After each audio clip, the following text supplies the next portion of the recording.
Shalom bagi kita semua. Mazmur 126 ayat 1 sampai 6, demikian firman Tuhan. Pengharapan di tengah-tengah penderitaan, nyanyian ziarah. Ketika Tuhan memulihkan keadaan Sion, keadaan kita seperti orang-orang yang bermimpi. Pada waktu itu mulut kita penuh dengan tertawa dan lidah kita dengan sorak-sorai. Pada waktu itu berkatalah orang di antara bangsa-bangsa, Tuhan telah melakukan perkara besar kepada orang-orang ini. Tuhan telah melakukan perkara besar kepada kita, maka kita bersukacita. Pulihkanlah keadaan kami ya Tuhan, seperti memulihkan batang air kering di tanah Negeb. Orang-orang yang menabur dengan mencucurkan air mata akan menuai dengan bersorak-sorai. Orang yang berjalan maju dengan menangis sambil menabur benih, pasti pulang dengan sorak-sorai sambil membawa berkas-berkasnya. Puji Tuhan, saudaraku, firman Tuhan berkata, ketika Tuhan memulihkan keadaan kita, sama seperti Tuhan memulihkan keadaan Sion, maka orang-orang akan berkata, mereka diberkati. Tuhan melakukan perkara besar di antara mereka. Tuhan memulihkan keadaan mereka. Yerusalem dipulihkan. Anak-anak Tuhan kembali dikumpulkan dari tempat-tempat kemana mereka Tuhan buang. Tujuan pembuangan adalah untuk memurnikan mereka. Di samping mereka juga harus tahu bahwa ketika mereka di luar Tuhan, ketika mereka memaksakan kehendaknya, hidup seturut kehendaknya, tidak mau dipimpin Tuhan, ada akibat yang harus ditanggung. Bangsa-bangsa menindas mereka. Bangsa Asyur, bangsa Babel, bangsa Persia, bangsa Yunani, bangsa Roma. Ketika anak-anak Tuhan tidak mau lagi dipimpin oleh Tuhan, hidup menurut pikirannya sendiri, ada akibatnya. Tetapi firman Tuhan berkata, di samping penghajaran, penghukuman, di samping akibat dari ketidaktaatan itu, Tuhan juga bekerja untuk memurnikan mereka, supaya mereka tahu bahwa di luar Tuhan mereka menderita. Di luar Tuhan pengharapan seakan sirna. Tidak ada pengharapan di luar Tuhan. Dan ketika Tuhan menganggap sudah cukup waktunya mereka dikembalikan, maka Israel dikembalikan ke tanah perjanjian. Mereka dikembalikan dari tempat-tempat pembuangan. Dan keadaan mereka dipulihkan. Seperti saat ini Israel dipulihkan. Dari berbagai bangsa-bangsa, dari berbagai negara, mereka dikumpulkan oleh Tuhan.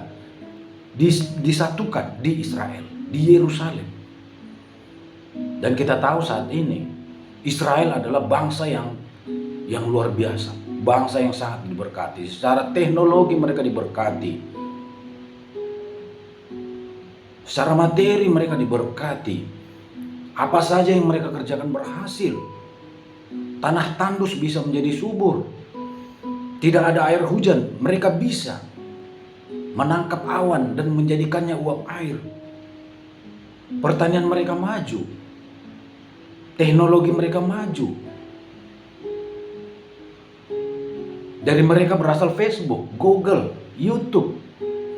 Senjata-senjata paling mutakhir, senjata canggih itu berasal dari mereka. Keadaan mereka dipulihkan. Begitu juga kita anak-anak Tuhan, saudaraku. Ketika Tuhan pulihkan kita, keadaan kita seperti orang bermimpi. Ketika Tuhan memulihkan kita, keadaan kita seperti orang-orang bermimpi. Pada waktu itu mulut kita penuh dengan tertawa, lidah kita dengan sorak-sorai. kita bersuka cita. Tuhan memulihkan keadaan kita. Keadaan hidup ini tidak selalu seperti yang kita inginkan. Apa yang kita harapkan belum tentu terwujud. Apa yang kita inginkan belum tentu kita capai, kita dapat, belum tentu terkabul. Tetapi biarlah kita tetap ada di dalam Tuhan. Firman Tuhan berkata, orang yang berjalan maju, kita terus maju. Di dalam Tuhan kita terus maju.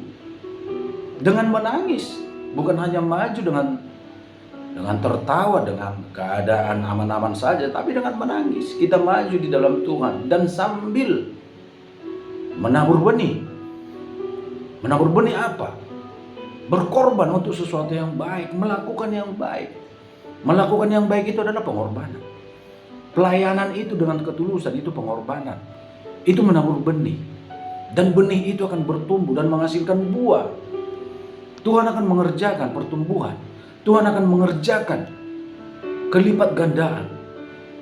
Benih itu akan bertumbuh. Akan besar, berbuah lebat. 30, 60, 100 kali lipat. Dan kita akan pulang dengan membawa berkas-berkas, membawa hasil panen, membawa hasil dari kebaikan Tuhan.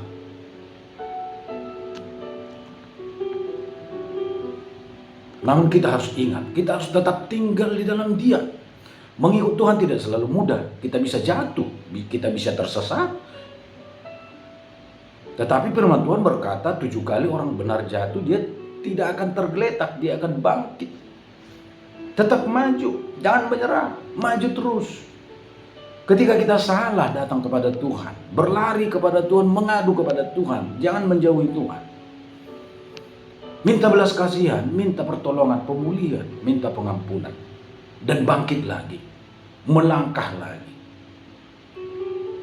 Tetap berharap kepada Tuhan, saudaraku. Tetap berharap kepada Tuhan. Waktu Tuhan yang terbaik ketika Tuhan memulihkan keadaan kita. Firman Tuhan berkata, keadaan kita akan seperti orang yang bermimpi. Kok tiba-tiba seperti ini, kok begini. Wah, terima kasih Tuhan. Seperti memimpi artinya, wah, berubah total, berubah drastis. Tidak disangka-sangka. Tidak diduga. Kalau Tuhan sudah berkarya, itu pasti mujizat. Seperti Yesus, ketika Yesus melakukan sesuatu, itu hal-hal di luar nalar kita. Dan itu kita sebut dengan mujizat.